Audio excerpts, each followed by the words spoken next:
A ver, ¿qué me podrían decir? ¿Qué es la materia? Para empezar con el tema. ¿Tienen una idea o ideas previas de lo que es la materia? Vamos chicos, no sean tímidos. Todo lo que ocupa un lugar en el espacio es todo cuanto existe. Claro, sí se podría decir que es todo cuanto existe. En este caso, lo vamos a definir como que es todo lo que ocupa espacio y tiene masa. ¿Sí? Así la materia es todo lo que podemos ver y tocar, como el agua, la mesa, el árbol, pero también es lo que no podemos ver y lo que no podemos tocar.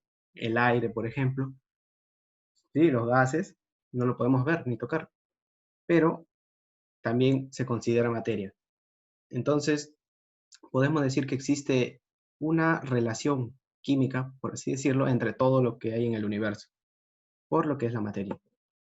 Y bueno, los químicos a través del tiempo han decidido, para simplificar lo que son sus estudios, han decidido clasificar la materia, como, como casi todo, en todos los temas de ciencias, que física, química, todo se clasifica, ¿cierto? Para poder nosotros, eh, para que nosotros podamos eh, identificarlo, ¿no? Y mejorar el estudio de esto. Ahora, ¿cómo se clasifica la materia? La materia la podemos clasificar en lo que son sustancias puras y lo que son mezclas. Las sustancias puras, a su vez, se dividen en otros dos, que son los elementos o compuestos. ¿Sí? Que ahora vamos a ver cómo la definición de cada uno de ellos y a su vez de las mezclas, que son heterogéneas u homogéneas. Cada uno tiene sus características que los difieren de otros. Y así, por ejemplo, aquí tenemos una flechita que va de derecha a izquierda, de lo que son mezclas y lo que son sustancias puras. Entonces, dice cambios físicos. ¿Qué quiere decir esto? Que para nosotros poder, si nosotros tenemos una mezcla y queremos obtener lo que son las sustancias puras, se necesitarán cambios físicos. Y aquí hay otra flecha que dice cambios químicos, que si yo quiero eh, obtener lo que son elementos a partir de compuestos, no se puede con cambios físicos, sino con cambios químicos. Ahora más adelante voy a explicar lo que son cambios químicos, cambios físicos y todo eso. Esto es solamente algo general para que podamos ir viendo cada uno de esos subtemas. En primer lugar, obtenemos lo que son las sustancias. ¿Qué son las sustancias? Es una forma de materia que tiene composición definida. Esto es muy importante, composición definida. ¿Sí? Eso quiere decir que su composición es constante, que no varía con los cambios físicos que le hagamos, no varían. Así el agua tú lo puedes tener en forma por ejemplo, agua como estado sólido, estado líquido, estado gaseoso, su composición va a ser la misma, H2O, ¿cierto? E igual con el amoníaco, el oro, el oxígeno, etc. Estos son algunos de los ejemplos. Y bueno, ¿qué quiere decir que tienen sus propiedades distintivas? Muy bien, lo que quiere decir esto es que el agua tiene ciertas propiedades que lo van a distinguir del amoníaco, e igualmente del agua del azúcar de mesa, del oro y del oxígeno, ¿cierto?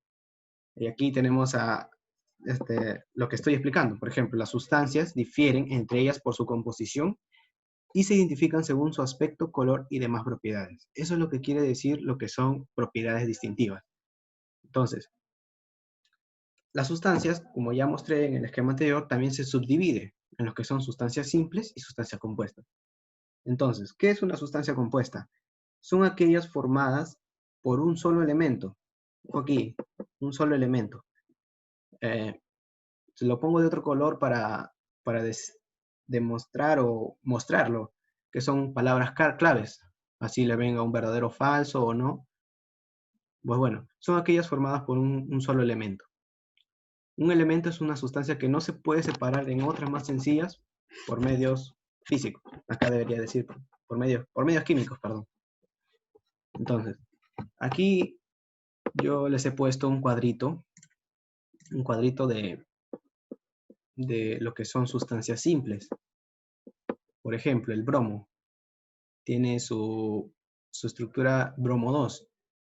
Pero acá yo les voy a aclarar algo, ¿sí? Algo que incluso yo también he estado en la academia y me he equivocado en eso, es que a veces me ponían, por ejemplo, ozono. Ozono es O3.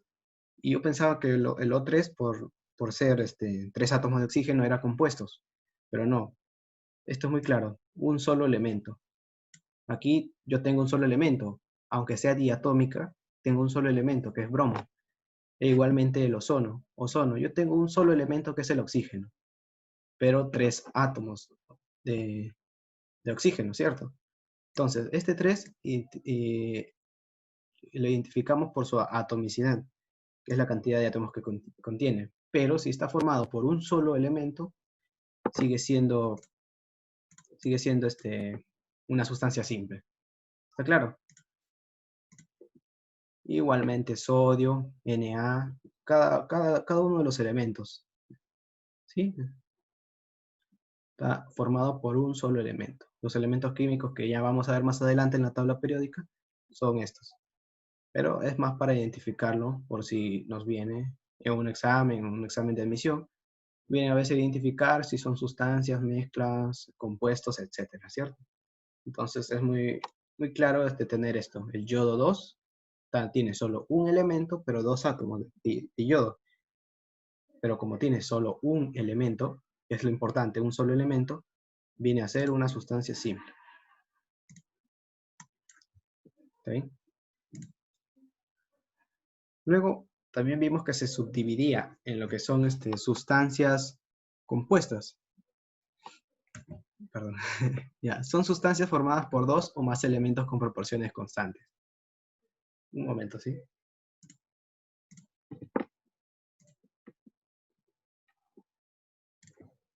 Ya, ahora sí.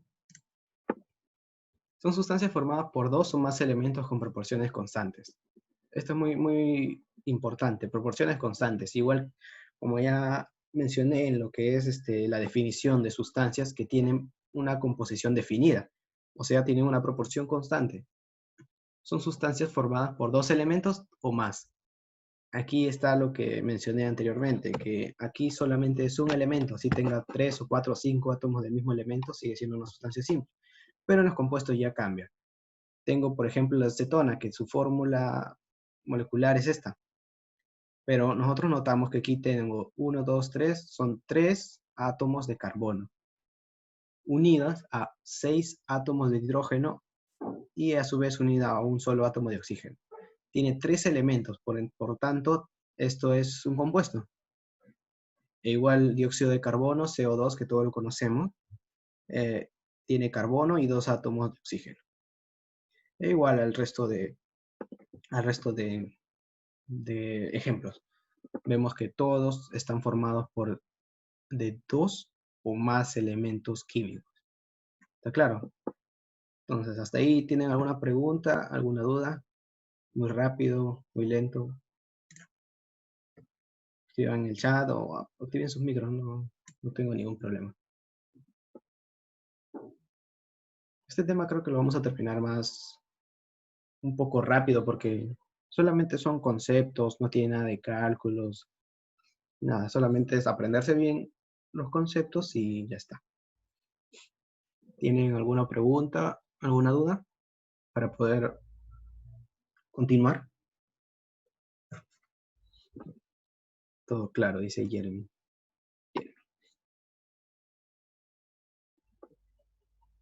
Ya, muy bien, muchachos. Entonces vamos a seguir.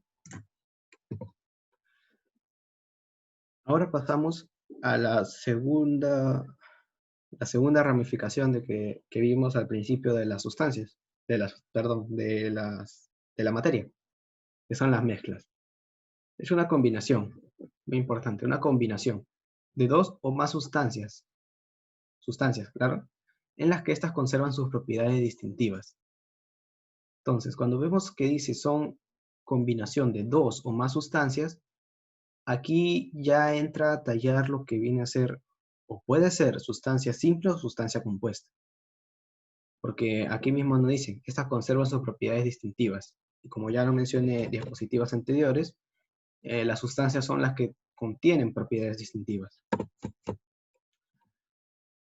Y más característica de las mezclas, que no poseen composición constante, a diferencia de las sustancias, como ya lo vimos. No podemos identificar una mezcla por su composición o por su ecuación o su fórmula química. Se pueden formar y separar por medio de procesos físicos en componentes puros sin cambiar la identidad de estos. Entonces, ¿qué quiere decir? Supongamos que yo combino o mezclo dos sustancias, la sal y el agua. Si nosotros lo combinamos, tenemos agua salada, por ejemplo, ¿no? Entonces, si yo quiero obtener otra vez la sal y separarla del agua, se puede hacer por medio de procesos físicos. Por ejemplo, yo puedo evaporar todo el agua y obtener la sal que queda en el recipiente. Sí, ahí la sal sigue siendo sal y el agua sigue siendo agua. No alteran sus composiciones y mucho menos cambian sus propiedades cada una de las sustancias que han sido mezcladas. Y aquí también me olvidé y me faltó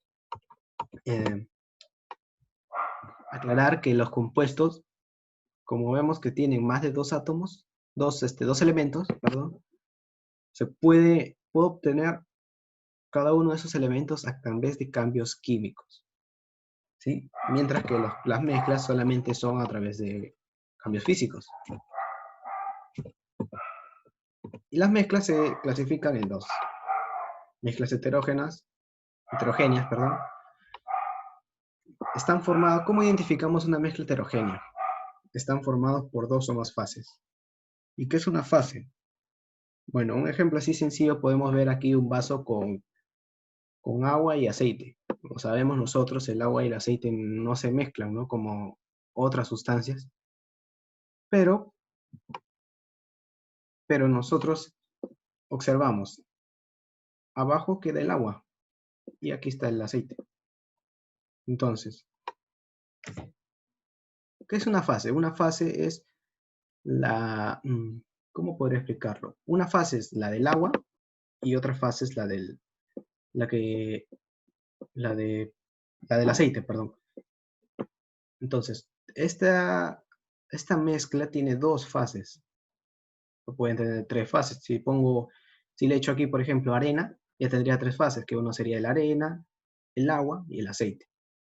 Y las interfaces, que a veces también preguntan en academias o en exámenes, viene a ser esta rayita de aquí, de que separa ambas fases. ¿Sí? Entonces, ¿cuántas interfaces tengo aquí? Tengo una nada más. Pero si tuviera la arena, por ejemplo, tendría dos, porque es la separación de dos fases. ¿Entienden? Entonces, la primera interfase, si es que acá le coloco arena o cualquier otra cosa, la primera interfase sería entre la arena y el agua. Y la segunda interfase sería entre el agua y el aceite. ¿Está claro? Y aquí otra vez un cuadrito con algunos ejemplos de lo que son mezclas heterogéneas. Por ejemplo, ensalada de lechuga y tomate tiene muchas fases, ¿no? La lechuga y el tomate. Agua y aceite. Como ya vimos aquí en esta foto, en esta imagen, el agua y el aceite no se mezclan y tienen dos fases. Aire y tierra. Claro, el aire no se ve.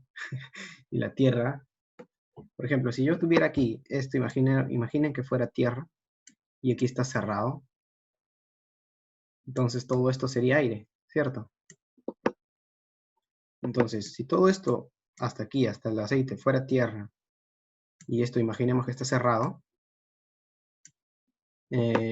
tendría dos fases.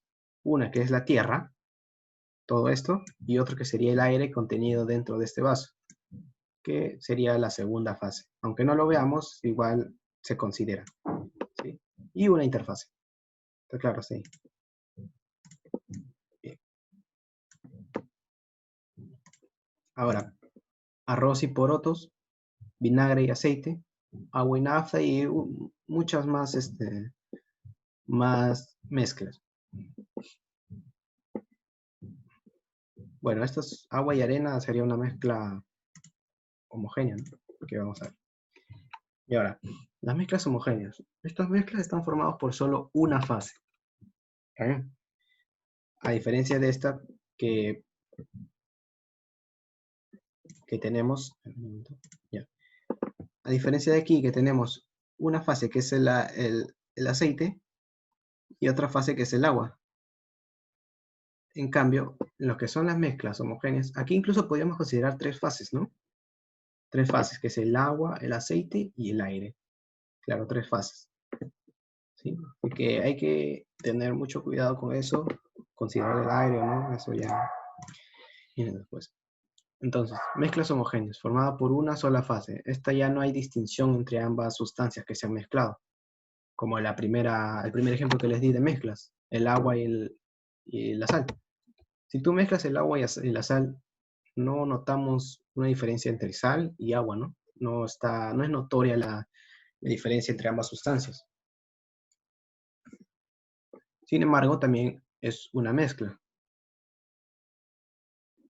Bicarbonato de sodio en agua, al mezclarlo no se va a notar las fases. Agua de mar, como ya les dije, agua salada. Nosotros vamos al mar y vemos simplemente agua, ¿no? Pero a veces la tragamos o por error, por un accidente, sentimos que es salada al probarla.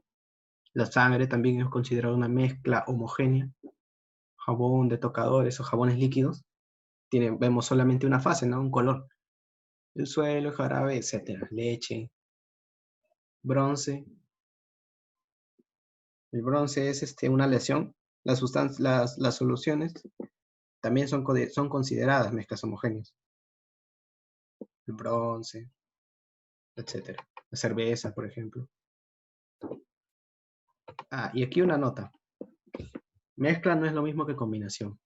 Aquí al principio tuve un error de tipeo, pero mezcla no es lo mismo de combinación. Una mezcla, bueno, ya expliqué que es una mezcla, ¿no? Al sumar, juntar, por medios físicos. Pero la combinación ya se da a través de medios químicos. Una mezcla, al yo mezclarla, obtengo una mezcla, vale la redundancia, en la cual ambas sustancias mezcladas conservan sus propiedades, pero en la combinación ocurre algo diferente. Se da por medios químicos y se crea al combinar yo dos sustancias, se va a crear una tercera sustancia con propiedades diferentes a las dos primeras. Es decir, en la combinación no se conservan las propiedades de cada sustancia inicial. ¿Está claro? Una reacción química, por ejemplo. ¿Hasta ahí tienen alguna pregunta, alguna duda? Una consulta en el chat o...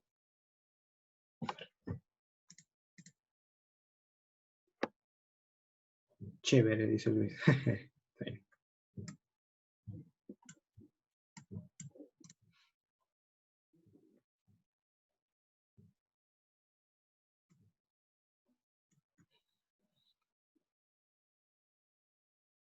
Ya, entonces vamos a pasar a ver aquí hay otra cosa.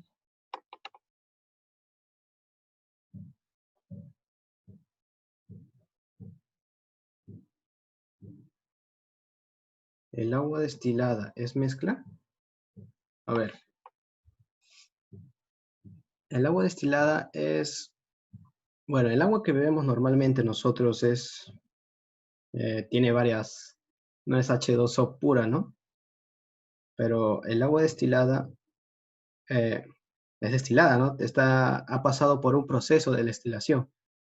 Entonces, podríamos decir que es pura, entre comillas. Entonces, nosotros ya esa agua ha sido procesada y ya no tiene las sales y minerales que tendría el agua que nosotros, el agua potable, ¿no? Que tiene otras sustancias, otros elementos. Entonces, el agua destilada vendría a ser un compuesto químico, no una mezcla, porque ya ha sido procesada, ha sido destilada Y como ya al principio el cuadrito, Hilda, viste que puse que de mezcla para pasar a una sustancia, entonces se necesitan solamente procesos físicos y la destilación es un proceso físico.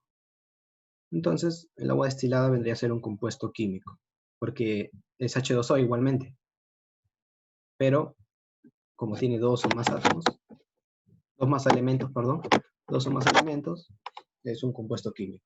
¿Está claro?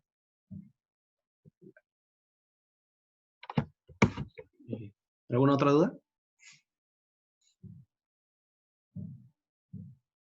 Bien, entonces vamos a seguir avanzando. Y aquí ya vamos a empezar a ver lo que son, eh, lo que mencioné en la diapositiva anterior, que es la combinación y eso. Primero vamos a ver lo que son fenómenos químicos. Es aquel proceso mediante el cual sustancias iniciales interactúan entre sí para al final formar nuevas sustancias con diferentes propiedades. Esto se asemeja o es lo mismo a lo que había explicado anteriormente, que es una combinación. La combinación también se da y se forma una nueva sustancia con propiedades diferentes, ¿cierto? Bueno, no hay mucho que hablar aquí, simplemente ejemplos. Ejemplos, esto lo, en exámenes o más que todo pruebas o incluso en academias, o algunos si están en colegio, no estoy seguro. No sé si hay habrán de colegios estatales o particulares. Bueno, yo, yo estudiaba en colegio estatal y no enseñaban tanto de eso. Bueno, ya, pudrición de la madera, pudrición. Combustión, cuando hablan de combustión, siempre va a ser un proceso o un fenómeno químico. Proceso o fenómenos también se dicen. Procesos, fenómenos, etc. La leche se pone agria. ¿Qué quiere decir esto? Que hay fermentación, ¿cierto? Se fermenta la leche. Desinfección de una herida con alcohol, está reaccionando. Uso de sal de frutas para combatir acidez estomacal. La acidez estomacal se involucra en lo que son procesos químicos. El ácido clorhídrico, combustión otra vez. Todo lo que sea, si ponen oxidación o lo que pongan combustión, fermentación, reacciona, se oxida, todo eso es, es un fenómeno químico, ¿sí? Así que si tú ves la palabra combustiona, se oxida a la presencia de tal, eh, se oxida en presencia de tal cosa o se quema o cómo se dice? Uh, ya, cuando nosotros comemos, se digiere, ¿cierto? Entonces ahí al nosotros, al el alimento llegar a nuestro estómago, reacciona con los ácidos que hay en ella. Entonces también es un proceso químico, ¿sí? Para mandar formarlo en lo que son las sustancias iniciales, ¿no? Y enviarlo a todo nuestro cuerpo. Ya, entonces, ensilado se usa la fermentación, compostaje, aunque eso no ponen tanto en lo que son admisión, pero es más que todo, lo más esencial es combustión, oxidación, etcétera, ¿no? Reacciona con tal cosa, etcétera. Y lo que son fenómenos físicos. Se produce cuando una sustancia se transforma, ¿sí? Bueno, aquí sería sin cambiar su composición. Como ya expliqué al inicio, cuando yo tengo agua en estado líquido, yo lo caliento o lo enfrío, se puede volver hielo, se puede volver vapor o gas. Entonces, que el agua sigue siendo H2O, su composición sigue siendo dos moléculas de hidrógeno y una de oxígeno. Entonces, no cambia su composición, pero sí se transforma. Estado líquido, estado sólido. Todos los cambios de estado ¿sí? Desde líquido, sólido, gaseoso, son fenómenos químicos. ¿Sí? Así que se mencionan, se convierte en hielo, se convierte en se enfría, se calienta, es fenómeno físico. Cuando colocamos agua en una cacerola y le ponemos en el fuego hasta que hierva, en este proceso el agua pasa del estado líquido al sólido, ¿no? Como ya lo he mencionado, si nosotros calentamos algo para que se transforme, como por ejemplo en este caso el agua, es un fenómeno físico. Cuando sube y baja la marea del mar, cuando nos lavamos las manos con agua y luego las ponemos debajo del secador de manos, esta se evapora y nos secamos, también es este fenómeno físico. Pero más que todo del agua que está en nuestras manos, o de nuestras manos.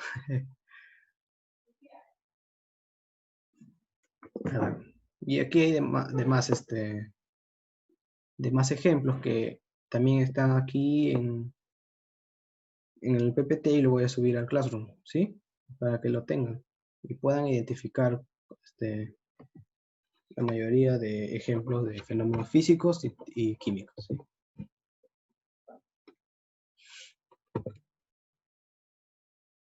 Ahora pasamos a lo que son las propiedades de la materia.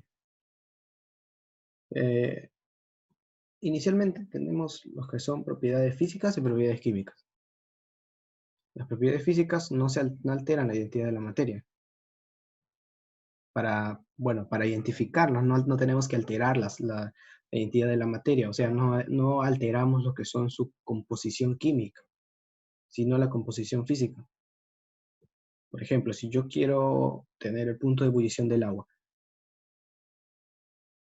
¿sí? Punto de ebullición del agua. Yo tengo que calentarla hasta ver en qué momento se empieza a formar gas, se empieza a volver vapor. Entonces, la evaporación o el calentar el agua no es un proceso físico. Diga, es un proceso físico, perdón. No es un proceso químico. Entonces, los procesos físicos no cambian las identidades de la materia. Por tanto, para identificar propiedades físicas no es necesario alterarlo. Por ejemplo, aquí el color, solamente basta ver el objeto, ver lo que queremos identificar para saber qué color es. Estado físico, la masa, solo hay que pesarle, peso, volumen, etc. Sin embargo, las propiedades químicas, eh, para poder mm, nosotros para poder medirlas o identificarlas, sí tiene que cambiar su composición. Por ejemplo, la combustión del cartón, reacción del hidrógeno y el oxígeno para producir agua. En todas estas, a nosotros combustionar carbón, va a cambiar obviamente su, su composición, porque ya se forma cierta nuevas sustancias que va a ocasionar la reacción de la combustión, ¿cierto? Reacción del hidrógeno y el oxígeno para producir agua, están reaccionando dos sustancias diferentes para producir H2O, ¿cierto? Que es el hidrógeno y el oxígeno. Entonces, para nosotros poder medir las propiedades químicas, sí necesitamos cambiar su identidad, por así decirlo. ¿Sí? Entonces, después de ello, vemos lo que son las propiedades intensivas y extensivas. En las intensivas no varían con la cantidad presente de sustancia, ¿cierto? Por ejemplo, yo puedo ver el color, así yo tengo a ver, ¿qué puedo poner de ejemplo? Un color, un color azul, por ejemplo, un lápiz de color, ¿no? Y si sea más grande, más chiquito, va a seguir siendo de color azul. Entonces, eso es lo que quiere decir que no varía con la cantidad presente de sustancia o con la masa. La densidad, por ejemplo, si yo tengo la densidad del agua, sabemos que es 1, ¿sí? Entonces, si yo tengo más o menos agua, la densidad va a ser la misma, porque la densidad es la cantidad de masa por unidad de volumen, ¿cierto? Y las extensivas sí varían con la cantidad de sustancia, la cantidad de masa. Si yo tengo peso, volumen, largo, ancho, masa, altura, si yo tengo por ejemplo, 1 litro de agua, si le agrego medio litro más, va a ser 1,5 litros, ¿cierto? No va a seguir siendo 1 litro. Entonces esto varía con la cantidad de masa, de materia que tenemos. Entonces, también se dice que las propiedades extensivas son aditivas, ¿claro? Porque se aumenta, va a seguir creciendo. Aquí vemos más detalladamente lo que son las propiedades intensivas, extensivas, y luego las físicas y químicas. Las intensivas ayudan a distinguir unas sustancias de otras parecidas, ¿sí? No depende de la cantidad de materia presente. Por ejemplo, la densidad, como ya lo dije. Nosotros podemos identificar la densidad del agua, la densidad del oro, la densidad del aluminio, etcétera, ¿cierto? Porque pertenecen a cada uno y distinguimos sus propiedades intensivas porque pertenecen a diferentes sustancias. Propiedades extensivas son comunes a todos los cuerpos que dependen de la cantidad de materia presente. Bueno, eso creo que las extensivas son un poco más sencillas, ¿no? Masa, volumen, peso, longitud, inercia, porosidad, impenetrabilidad, divisibilidad. Si tú aumentas cierta cantidad no sé, a ver, un saco de papas, 1 kilo de papas, le agrego una papa más, va a pesar más, ¿no? Y bueno, las intensivas, punto de fusión, punto de ebullición, cada sustancia tiene cierto punto de fusión, cierto punto de ebullición definida, dependiendo de la presión también, ¿sí? Pero depende de la sustancia, no de la cantidad de sustancia. Son cosas muy diferentes. La cantidad de sustancia es cuánta sustancia hay, y la sustancia es lo que es, ¿no? Si es agua, si es oro, si es tal, no de cuánto oro. Y ejemplos de propiedades físicas y propiedades químicas. Tenemos aquí ductibilidad, conductibilidad. Las químicas arden el aire, hace explosión, reacciona con ciertos ácidos, reacciona con ciertos metales, es tóxico, etc. ¿Cierto? ¿Hasta aquí alguna pregunta? ¿Tienen alguna duda?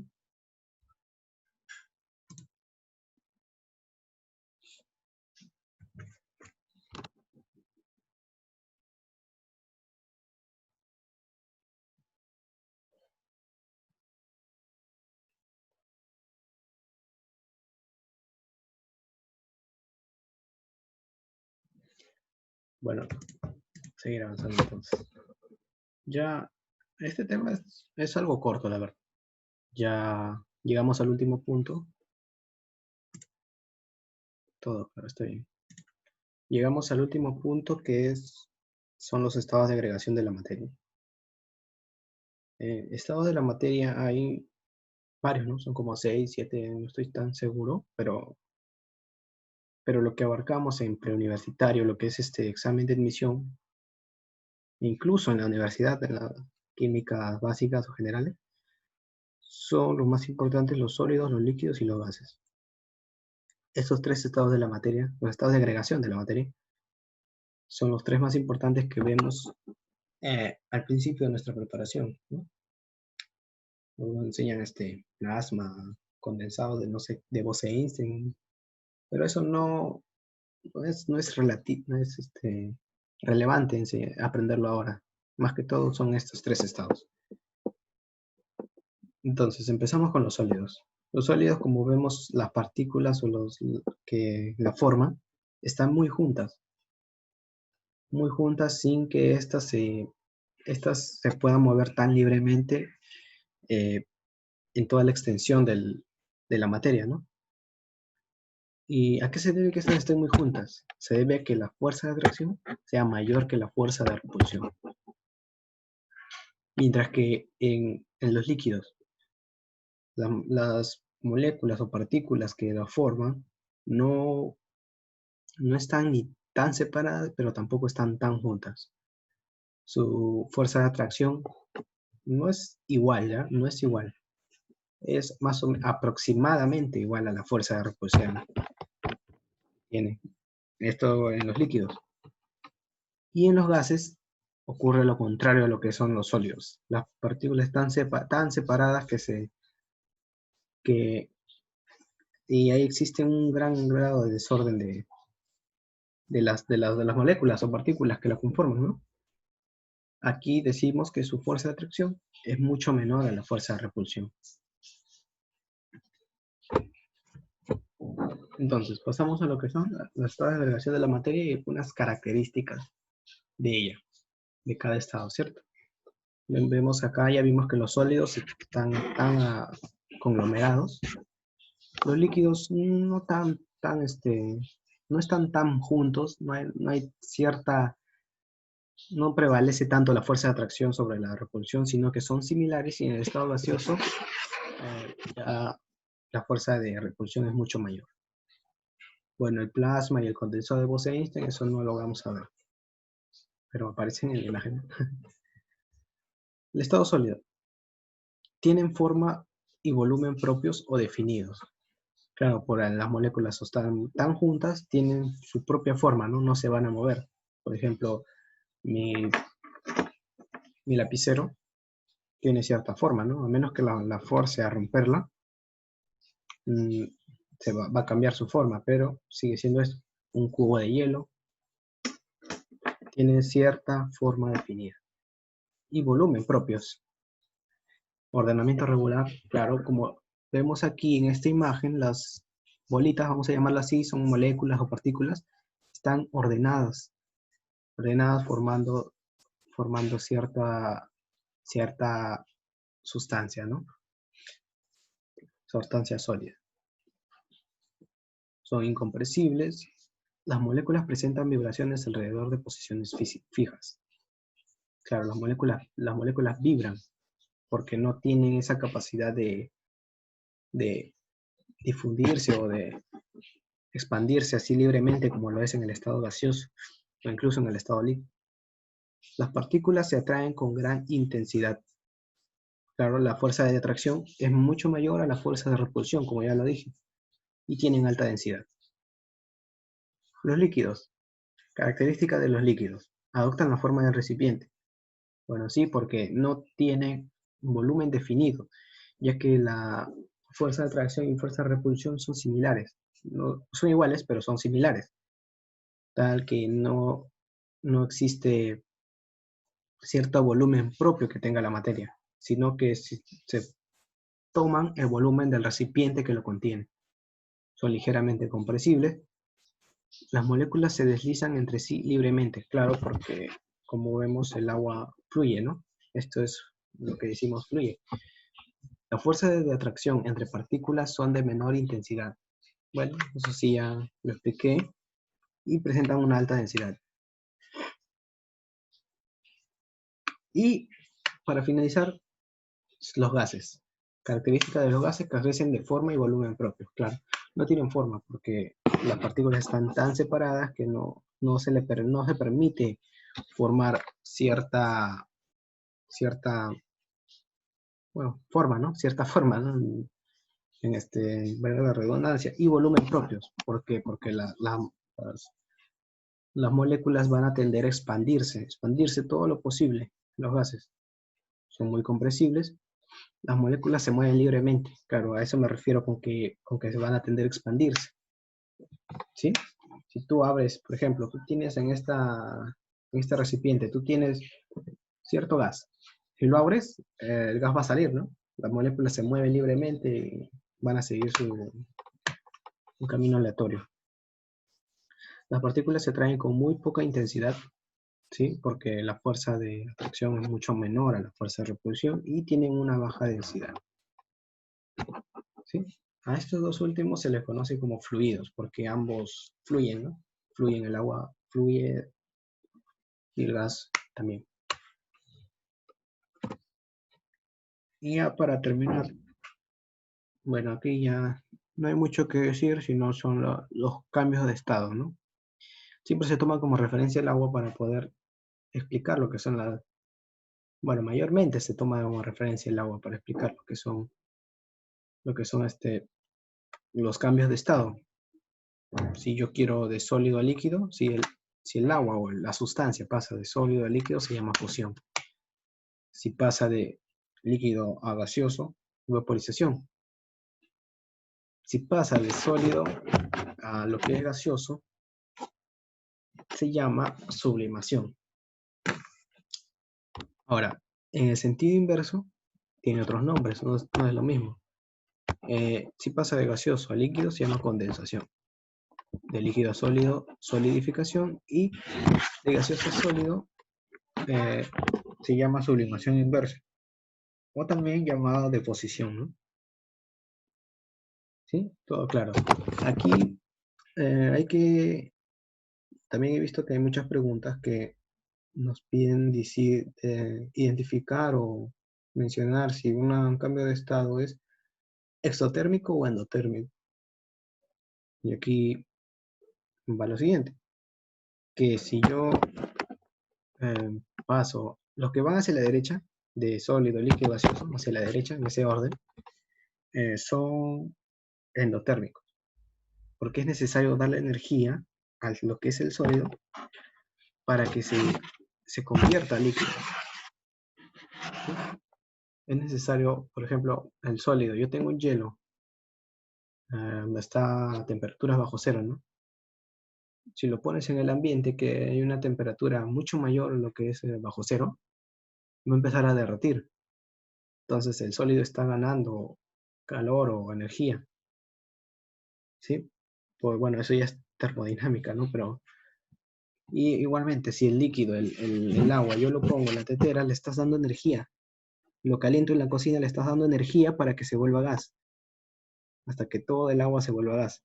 Entonces, como se necesita dar energía para que se vuelva a la siguiente estado, entonces decimos que es endotérmica. Endotérmica es porque gana energía, la sustancia gana energía. O es necesario darle energía para que se convierta a la siguiente fase. Y creo que por analogía decimos que los que van hacia la izquierda son exotérmicos. ¿Por qué? Porque el gas va a perder energía para poder convertirse en líquido. E igualmente lo que es el líquido va a perder energía para convertirse en sólido. ¿Sí? Es muy difícil identificar esto, pero muchas veces sí he visto errores, o incluso yo los he cometido, para saber cuáles son exotérmicas y cuáles son endotérmicas. Solamente nosotros hay que eh, ponernos, extrapolar, por así decirlo, ¿no? Si yo agarro un hielo y lo caliento, se va a volver agua. Entonces le estoy dando energía. E igual el agua, si lo caliento, va a ser gas, etcétera, ¿no? Y hasta ahí ha sido todo. ¿Tienen alguna pregunta? ¿Alguna duda o algo no les ha quedado claro? He pasado muy rápido. Si no, hasta aquí no nos llega la clase.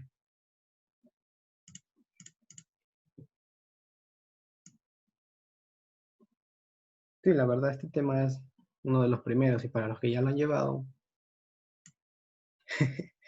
obviamente va a ser mucho más fácil, ¿no? Este es Sacsayhuamán, Jeremy. Condensación es lo mismo que licuación. A ver, yo mayormente lo he conocido como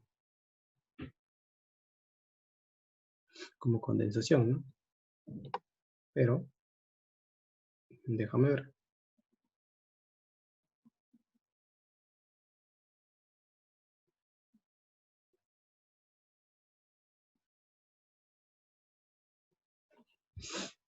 Bueno, a grandes rasgos sí es lo mismo. Sí, sí es lo mismo. Podríamos decir que sí es lo mismo. Aunque si nosotros agarramos particulares,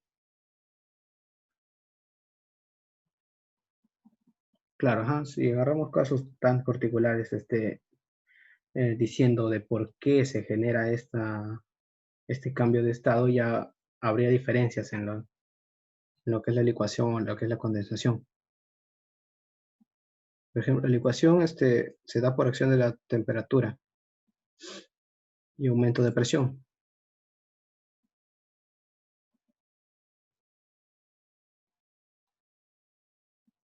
Correcto lo que dice Haley. Haley, así se pronuncia. Sí. Entonces, mm, si nosotros vemos un cambio de estado de gaseoso a líquido, podemos decir que es licuación. Licuación o condensación cualquiera, ya que de ambas formas se puede llegar a lo que es el estado líquido. Pero ya si nosotros queremos ahondar más o ahondar más al proceso que ha llevado a que el gas se vuelva líquido, ya habría diferencias en lo que es licuación y lo que es condensación.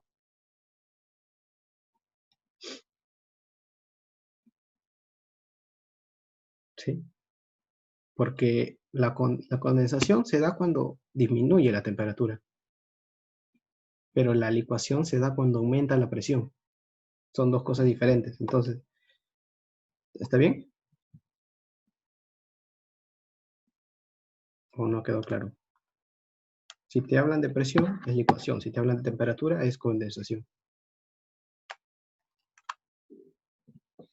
Pero podemos decir que aquí puede ser condensación o licuación. ¿Sí? ¿Alguna otra pregunta?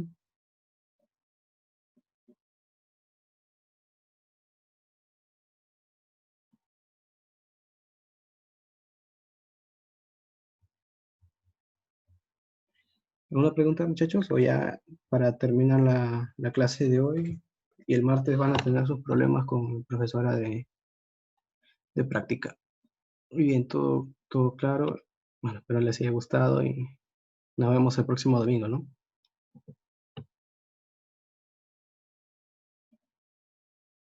¿Cuándo es la ecuación endergónica? Ecuación endergónica. La verdad es que es la primera vez que escucho ese término.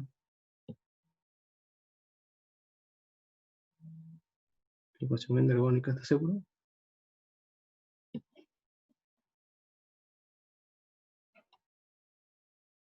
¿Dónde se escucha ese término? Creo que ese tema ya es algo un poco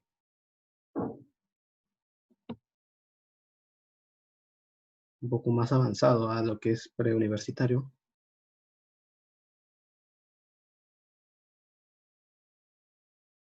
Luis, ¿en dónde has escuchado ese término de endergónica?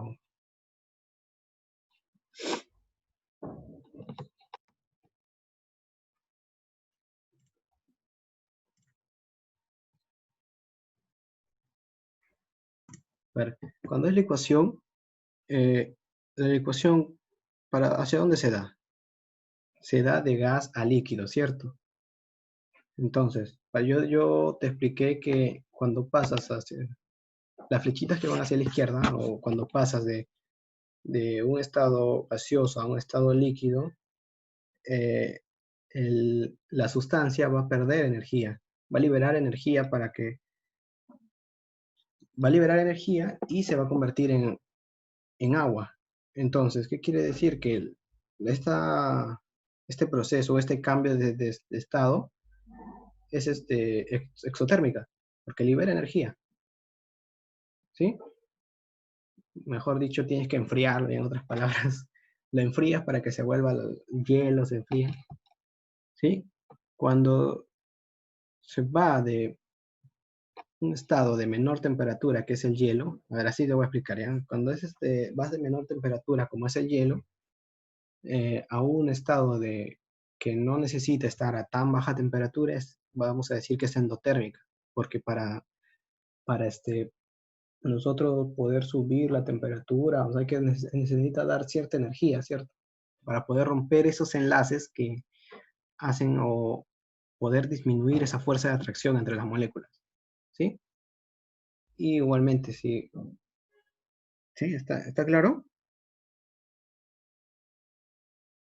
Y exotérmica es lo contrario, va a liberar energía para que las moléculas se junten y se vayan conglomerando poco a poco. Entonces la licuación vendría a ser lo que es exotérmica. ¿Sí? ¿Está claro? Bueno, si ya no hay más preguntas, vamos a terminar aquí, voy a pausar la grabación y hasta la próxima clase, ¿sí?